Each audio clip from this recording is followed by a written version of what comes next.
السلام علیکم ورحمۃ اللہ وبرکاتہ۔ جی تو پیارے دوستو، آج ہم بات کریں گے علم قیافہ مستورات، یعنی عورت کا قد و قامت دیکھ کر معلوم کرنا کہ یہ نیک ہے یا بدنیک ہے۔ تو ویڈیو کو اینڈ تک دیکھتے رہنا ہے۔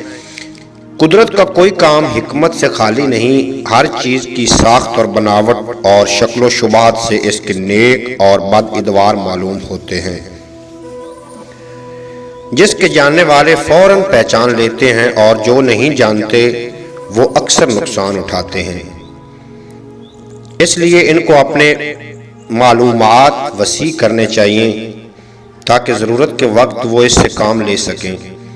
علم قیافہ کسی محدود احاطہ میں نہیں آ سکتا، اس کا میدان بہت وسیع ہے۔ ہر ایک آدمی اپنے تجربہ سے نئی نئی باتیں پیدا کر سکتا ہے اور دوسروں کو ان کی آزمائش کا موقع دے سکتا ہے۔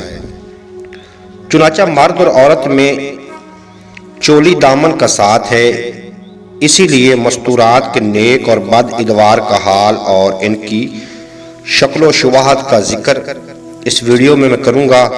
آپ اینڈ تک دیکھتے رہیے گا تاکہ آپ کی معلومات میں اضافہ ہو۔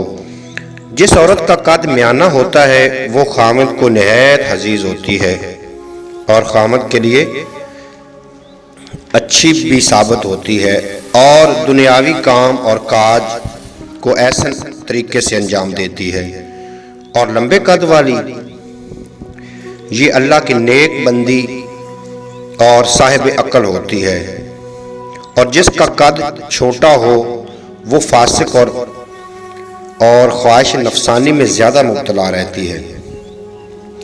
جو عورت بلا وجہ بغیر کسی مطلب کے گھر گھر گھومے اور اس کی آنکھیں حرکت کریں اور وہ خواہ مخواہ فضول باتیں کرے تو ایسی عورت مرد کے لیے بہت ناقص ہے، اس پر کسی قسم کا اعتبار نہیں کرنا چاہیے۔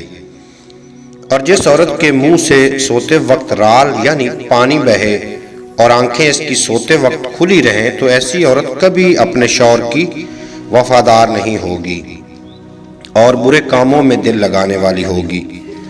اور جس عورت کے ہنستے وقت گالوں میں گڑے پڑتے ہوں اور آنکھیں پھڑکتی ہوں تو وہ عورت شوہر کی دشمن ہوگی اور بہت زیادہ منافقت کرے گی۔ امید کرتا ہوں کہ آپ کو یہ میری ویڈیو بہت پسند آئی ہوگی۔ اگر پسند آئی ہو تو چینل کو ضرور سبسکرائب فرما لینا ہے تاکہ